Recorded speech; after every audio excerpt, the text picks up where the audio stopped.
June 26th, draft night.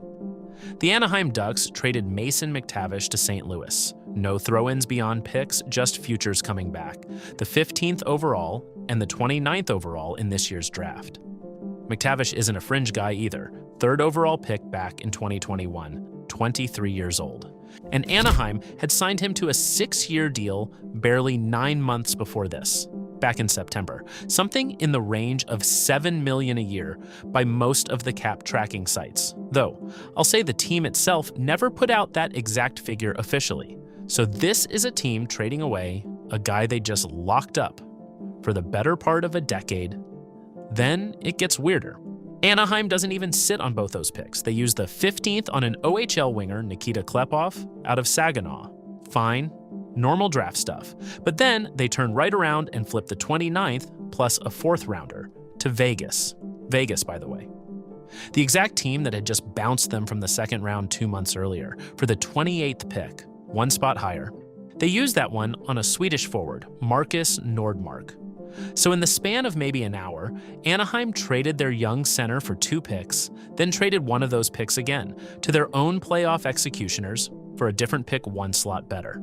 Make it make sense. Naturally, the hockey world split right down the middle grading this thing. One outlet's calling it a straight-up steal for Anaheim. A different national site put the Ducks in their draft night losers column for the exact same trade.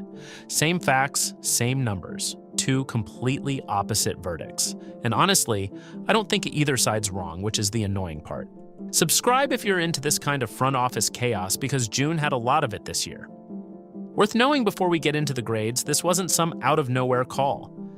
ESPN's Ryan S. Clark reported that McTavish's future had actually been a subject of internal conversation inside the Anaheim organization, going back to their 2nd-round exit to Vegas. So this had been sitting there brewing for weeks before draft night. Not something Verbeek cooked up overnight watching picks come off the board. And Anaheim's not exactly hurting for centers either. This is a team that's been stacking up young forwards for a couple years now, so on paper, McTavish becomes the guy you can most afford to move if you're trying to load up on picks in a draft class people were calling unusually deep. At the top heavy with talent even past the first 10 or so names. Let's start with the case that Anaheim fleeced St. Louis, because on paper it's not hard to make. McTavish had 41 points this past season, down from a career-high 52 the year before. The hockey writers came right out and said it, their words. This deal looks like an absolute steal for the Ducks. Their argument basically is that McTavish had stopped fitting Anaheim's plans, that he'd been struggling to produce the way a former 3rd overall pick is supposed to. Offense, the fact that McTavish isn't in that group with Seneca and Gauthier and Troy Terry, those types of guys. He's not really part of that nucleus. I think that gives me pause if you're going to pull him out of the fire and try and give him a fresh start. I mean, that's the Pat Verbeek problem. That's like he doesn't like the guys he didn't draft. Yeah, and the counterpoint to that is the guys you mentioned, Cutter, Gauthier, Beckett, Seneca. Those were McTavish's 2 most common line mates in 328 minutes together, 59.6% of the expected goal share at 5-on-5, according to Money Puck here. But then you see that's the whole season, probably more in the first half of the season, because you know the narrative of McTavish being moved to wing, not being sound defensively. Because you look in the playoffs, he played with Ryan Poehling and Chris Kreider. So Ryan Poehling was clearly the center on that line, played a bit with Gauthier on the wing instead of Kreider as well. And that landing 2 firsts in what's a deep draft class for a 23-year-old coming off a down year is close to found money. There's scouting backup for that read too. One of the analytics accounts that gets cited a lot, Jay Fresh, was quoted secondhand through the hockey writers describing McTavish as having a solid net front physical toolkit, but poor skating. Struggles defensively, hasn't made a real impact with the puck in his hands. I haven't broken down the tape myself frame by frame, so I'm trusting the source more than my own eyes here. But that's a pretty specific and pretty unflattering report for a guy St. Louis just gave up 2 firsts to get. GM Pat Verbeek didn't exactly sound thrilled pulling the trigger for what it's worth. On the call itself, he said, quote, "It wasn't an easy decision. I lingered over it for a couple weeks. Not a guy doing a victory lap. Sounds more like a guy talking himself into something. McTavish, for his part, said it was the first time he'd ever actually been traded in the league and that he was grateful St. Louis wanted him. Which is a nice thing to say into a microphone regardless of how you actually feel about getting shipped out of the only NHL city you've known. So, that's one whole side of this, and it's a good one, except Yahoo Sports ran their own draft night winners and losers piece, and they put Anaheim in the loser column, not St. Louis, Anaheim. Their logic wasn't about McTavish's skating or his point totals at all. It was that Anaheim came into this draft as a team that had just made the second round of the playoffs, a team that was supposed to be adding, not shipping out, proven NHL forwards. To be fair to that argument, the same Yahoo piece lumped in a separate trade from that same night defenseman Olin Zellweger, going the other direction too, so it's not purely a one-trade grade if you go read it yourself. But the core point holds on McTavish alone. A 23-year-old with over 300 NHL games and a 50-point season already on his resume is not nothing. And giving him up for lottery tickets, even good lottery tickets, is a real risk if either pick busts.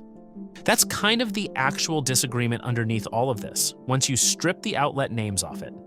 It's not really about whether McTavish is good right now, it's about whether you'd rather have a known, established 23-year-old center or two unknown teenagers who might turn into Klepov and Nordmark in 5 years or might turn into nothing at all. Bleacher Report's grade landed right in the middle of that question, and credit to them, didn't force an answer. They pointed out Anaheim never really built McTavish a proper runway either, never gave him a veteran center to soften his usage, and flagged that St. Louis already runs a similar profile young center of their own, Dalibor Dvorsky, which raises a fit question on the Blues' side that almost nobody's talking about yet.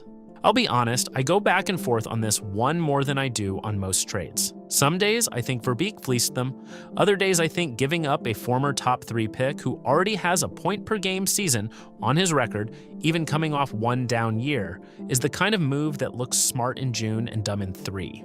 Here's the number that might actually end up deciding who wins this, and it's not even close to answered yet. Puckpedia's projection had Anaheim sitting around $44.6 million in cap space after all this shook out. That's a third-party estimate, not something the team confirmed themselves, but if it's close to right, this wasn't really about clearing cap room at all, which undercuts the tidy cap casualty. Read some people want to slap on it. Funny enough, this is basically the second time this offseason a contender's turned around and made a trade with the exact team that just knocked them out. Different sport. Same energy, honestly, and I don't know what that says about how small this league actually feels once June hits, but it's the kind of detail that never makes the official trade grade even though maybe it should. Somebody in Anaheim's front office had to pick up the phone and dial Vegas's number about 4 weeks after losing to them, and either nobody thought that was awkward or everybody did and just didn't say anything. So who actually won the Mason McTavish trade?